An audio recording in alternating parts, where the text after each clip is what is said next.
I wouldn't have been able to go to college at all.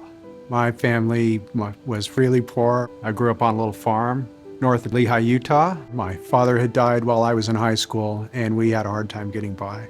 But then when I was a senior in high school, I was at an assembly in our auditorium, and it was this special event where they were reading out the names of students who had gotten scholarships. We were clapping for friends of ours, and then something incredibly unexpected happened. They read my name, and I had received the Ennis Family Scholarship.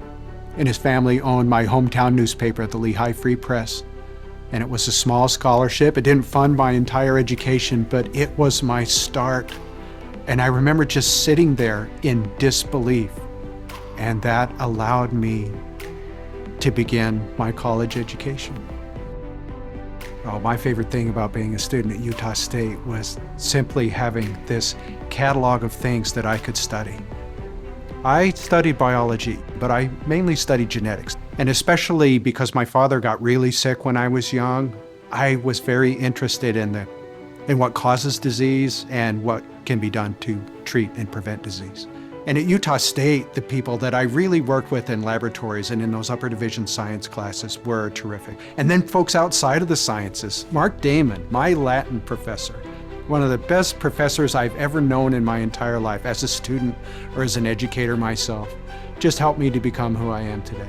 He was a wonderful student to have. He studied hard, he was very inquisitive, and even though I was pretty certain he wasn't going to go into my field, classical studies, he really acted like he wanted to invest himself in that enterprise. So when I graduated, I had already put in the legwork. I had applied for jobs. I wanted to continue working in a lab, and I had been offered a position at University of Utah in the Division of Clinical Genetics to map genes responsible for human neuromuscular diseases. And that was the beginning of my life as a person researching rare human diseases. When I think about impact and my own professional journey, I feel like I've constantly applied myself to complicated questions. You'll encounter success faster working on easier stuff, but somebody needs to work on the hard stuff. The best part of my job is having the ability to just help people doing important things, complicated things, that are trying to answer big questions in the world. And it's fascinating. There are so many different subjects that I'm involved with, so many different people, and it all boils down to being of service. He's not in any kind of box. We in academia get into our boxes. He really does not see those boxes. He reaches across the university and sees broadly what the mission of the university is. Willy consistently has stayed involved with Utah State, in a supportive, functioning role with the College of Science Advisory Board. And I think that's one of the things that I would very much want to tell these students that are graduating is to stay connected, to constantly network, to connect with people that are going to support you and keep in touch with them. And I think that's one of the things that Willy has done so well. You have to put yourself out there. You have to ask. You have to take that step forward. And that people are actually pretty welcoming and they want to help when you do that, but it has to start with you. You're better than you know. You're more prepared than you know. And you're going to be more successful than you know.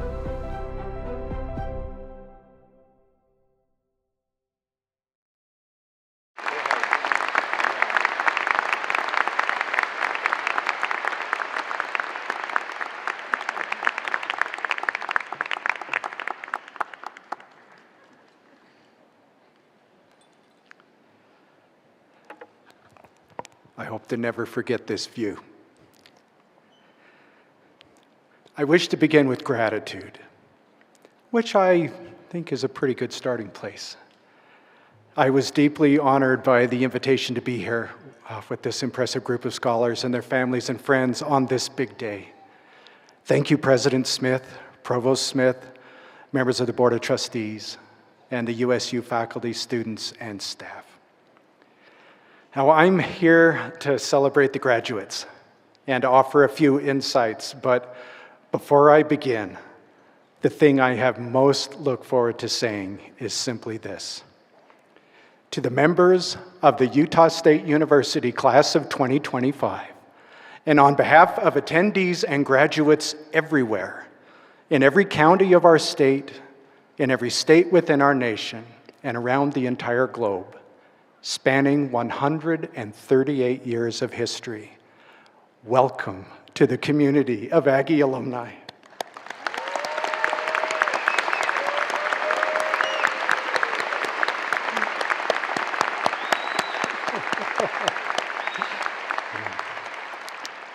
Now, to begin with, I wish to illustrate the incredible value of short graduation speeches. Now, I recall a story told by the commencement speaker at my friend Jane's Ph.D. graduation from Antioch University, way up in Keene, New Hampshire. Now, apparently, back when Jane's commencement speaker was himself a young man, he was sitting through his own graduation exercise, much as you are today. Now, that speaker was quite the orator, and his speech went on and on and on. And they were sitting outside, and it was hot. The sun beating down on them in those dark robes. Well, at one point, a young graduate in his cap and gown, his mortarboard, abruptly stood up and began pushing his way down his crowded aisle to leave. Now, seeing this, the speaker paused and called out from the stage, "Young man, you are disrupting my address. What could be so important that you must leave right in the middle of my comments?" Well, the young man turned toward the stage and said, "I have to go get a haircut." Now, hearing this, the speaker became even more agitated and bellowed, "Well, why didn't you think to get a haircut before my speech?" To which the young man replied, "Before you started talking, I didn't need one."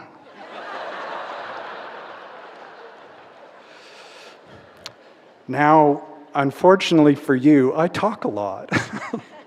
And I'm interested in everything and everyone, but I am less of a fan of speeches, of one-way communication. I prefer discussion, the back and forth of getting to know someone. Now, it would be a challenge to engage each of you in a conversation. Ceremony might drag on a little longer than anyone would like. But in the spirit of discussion, I'm going to ask 2 questions. Now, I want you to think about your answers, please, to really think about them. Consider this your final pop quiz, if you'd like. Now, once I ask each question, I'm going to pause for a moment so you can think. Your answers are only for you, but I do want you to think about the questions, please, quietly within yourself. And I'll invite a bit of silence from everyone here so that folks can think about their answers. So here goes. First, what was your best, your most glorious moment during your time at USU?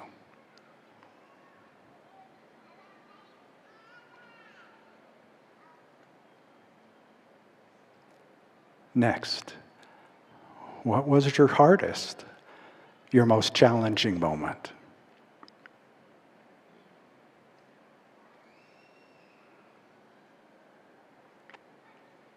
Now, if I could ask a bonus question, extra credit, all the pre-med people will like this. Do you think the 2 moments are related to one another? Now, I'll be honest. It fills me with some trepidation to stand in front of so many people and to tell my own answers. But among the things that I have learned since I left the farm is that it's easier to live with failure than regret. And I don't want to miss the chance to try connecting on a few things today, so I'm going to go for it. My most glorious moment. Well, that's pretty easy, but it's a tie. The first was when I sat where you are today, in my gown and mortarboard with the tassel in my face. Many members of my family came to Logan that day to celebrate with me. A bunch of them stayed in my small apartment the night before, and we were stacked in like a cord of wood. After graduation, everybody chipped in and bought me a class ring. I treasure it, including because so many of the people that gave it to me are gone. I really wish it fit better. You might see me at the ER later trying to get this off. It's funny how metal can shrink like that. But the memory of that day, the sense of accomplishment, it remains vibrant. The second moment in my tie was when I stepped onto this campus for the first time. Attending college was an improbable outcome for me as a young person. I grew up, as the film said, on a little farm just north of Lehi, Utah. We dry farmed barley, had a few cows at any given time, chickens, and lots of pigs, which we sold on the hoof. My father never made it all the way through school. I don't think he even got as far as middle school, though he proudly earned his GED in the U.S. Army Air Corps and became an aircraft mechanic during World War II. When I was still in high school, he died in the Salt Lake City Veterans Hospital after losing a battle with blood cancer, which motivated me to do medical research. My mother did a good job as a single parent, but those were tough days. Now, I was a decent student. I loved books and was interested in many subjects, but the opportunities before me were limited. I had academic ability, but as I have seen, ability alone is insufficient for success. It must combine with opportunity. And as my senior year of high school approached, I had no idea what I would or even could be, what was next for me. I wanted to be a scientist, but I might just as well have set my sights on being in the NBA. At this moment, I am likely the shortest and most unathletic person to ever appear on the Spectrum's Jumbotron. Anyway, just when I thought I was done, before I even began, fortune smiled on me. I know that Wes Innes is here this evening. Wes's folks, as mentioned in the film, owned the Lehi Free Press, my hometown newspaper. And today, 40 years later, I vividly remember how shocked I was when my name was called out during an event in my high school auditorium, and I learned that I had received a small scholarship from Wes's family. They gave me nothing less than the gift of my own future. The Innes family made it possible for me to attend this great land-grant university, where I majored in biology with an emphasis in genetics. I also did extracurricular lab research nearly every term, most prominently with Dennis Welker and Joanne Hughes, to whom I owe much. I also had more part-time jobs than I can remember. I washed dishes, I waited tables. I was even a night watchman at Cache Valley Cheese. You know, the cheese tended not to do a lot at night.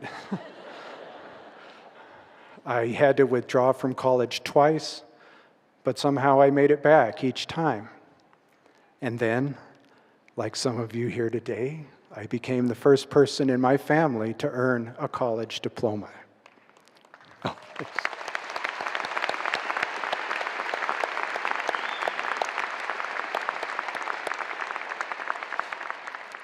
Now, I want to be clear that obtaining a college degree didn't make me better than anybody else. Not at all. There are so many ways of being in this world. What it did was to help me to become who and what I wanted for myself. Now, it sounds odd to say, but I did not come to this university with a goal of being successful. Truth be told, I didn't even know what success really looked like. I just wanted to learn. I wanted to study, to explore, to work in a lab, to meet people who were also interested in those things, and then to go out into the world and to use what I had learned to make the world a little better. This place and the people here contributed to me. They built me up in ways that even today leave me both grateful and astonished. This university's investment of time and interest in me remains among the greatest gifts of my life. USU prepared me to research the genetic basis of human development and rare diseases at institutions across the country, including at the University of Utah, Children's Hospital of Philadelphia, Oregon Health Sciences University, the Whitehead Institute at MIT, and Boston Children's Hospital. USU even prepared me to study blood cancer at the Portland, Oregon Veterans Administration Medical Center. Talk about going full circle. I have taught many undergraduate and graduate students, worked with lawmakers, philanthropists, people in biotech and pharma, patients and their families, helped to shape policy, guide ethical decision-making, and supported people in difficult circumstances as they sought to better understand their medical conditions, including quite a few that were unfortunately terminal.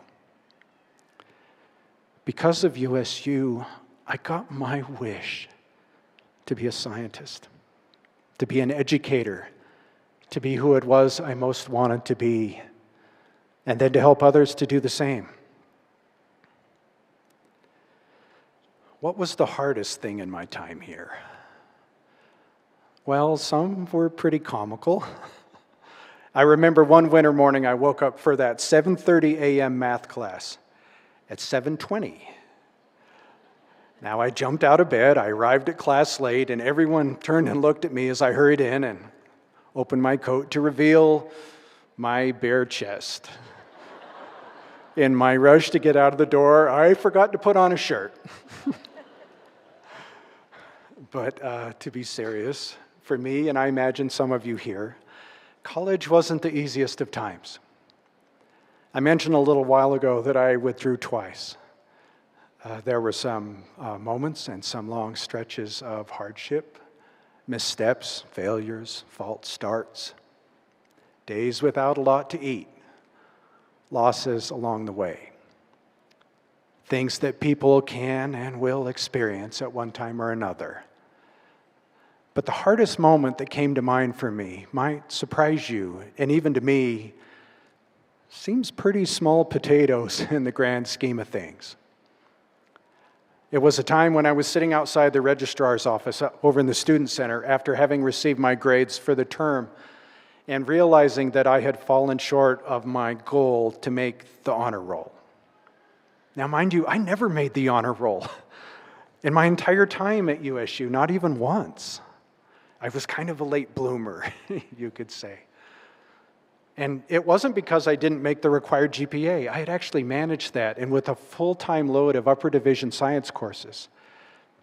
I didn't make it because I was one credit short of the eligibility threshold. Now, in retrospect, I honestly don't know why it was so important to me. I think I just wanted to prove that I was good at something. I was proud of myself, and even without that badge of recognition, I felt good about what I had done. But at that moment, it was very disappointing. You know, college was a challenge. It wasn't exactly part of my family's vocabulary growing up. We didn't exactly sit around the dinner table talking about college. It wasn't until I had students of my own that I understood what college could be if you were prepared to get the most out of it. And I have since invested a lot of time in student advising and mentorship, especially with disadvantaged and first-generation students. But back in that moment in the student center, I was at a low point. I remember sitting there in the hallway with my head in my hands and wondering if it was all worth it. And then something good happened. The person with whom I had spoken in the registrar's office came out in the hallway to where I was kind of slumped. And she sat down and just talked to me for a little while. I remember her asking why I was taking it so hard.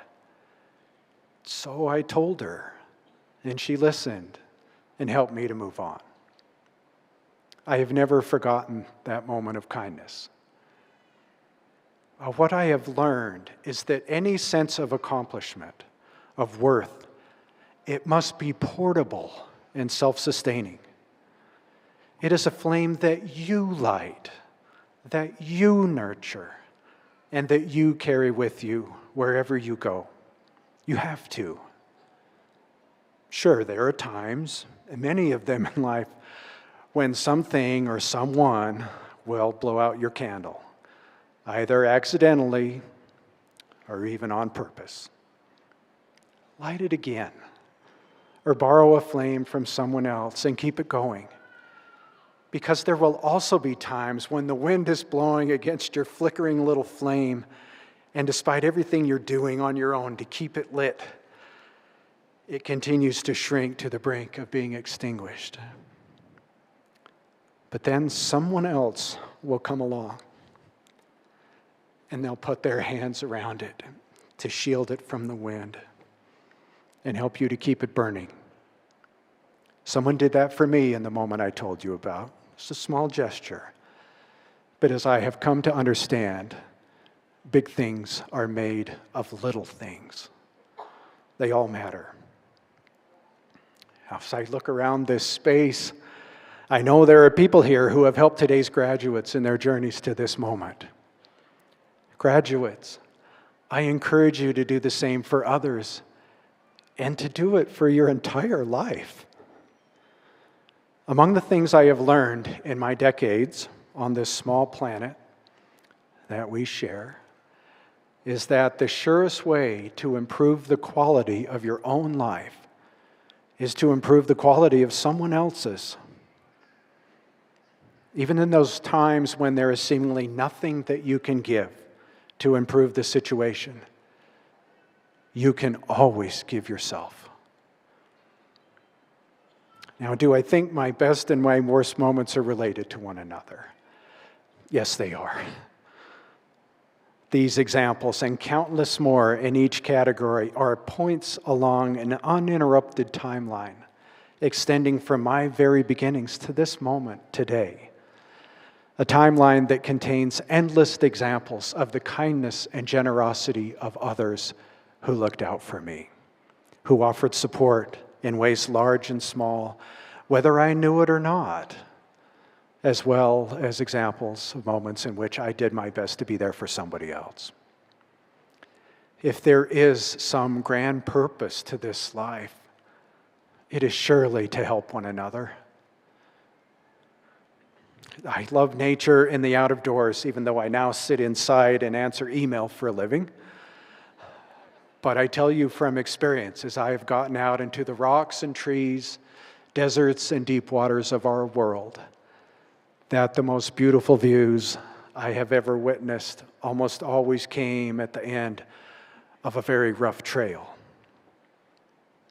The difficulty of the journey only added to the sense of accomplishment once I made it, especially when I had the company of others to share the view. You must prepare yourself for that journey. You will be required to do your best along the way with what you have and what you know. That's why I think it's important to learn as much as possible, and why when I was a student here, I studied biology, chemistry, physics, and every genetics course in the catalog.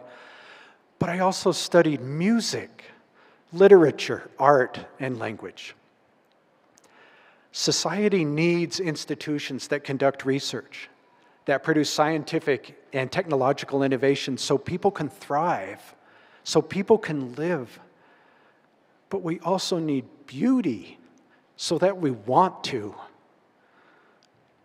Art and poetry are what we share with one another in moments of loss and triumph.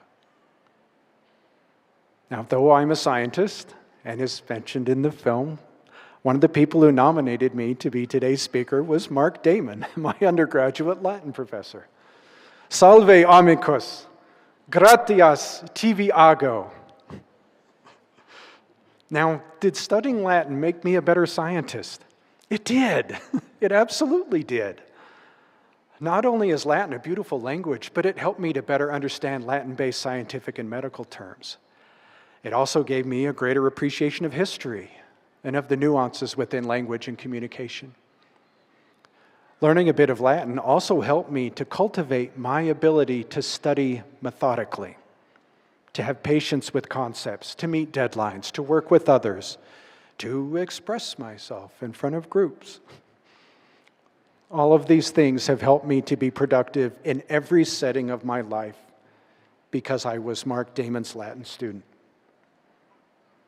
If lifting weights only supported a person's ability to have barbells, going to the gym wouldn't be of much use. Rather, working out promotes one's ability to manage other heavy things in the world, to run, to breathe more deeply, to go further, to be healthier, to do the work required of us and more of it. The same thing happens when we exercise our minds. We can do a whole lot more with a brain that has been trained to work harder and to think more creatively. My fellow Aggies, I know that you are inheriting a world of uncertainty. Every generation has and will.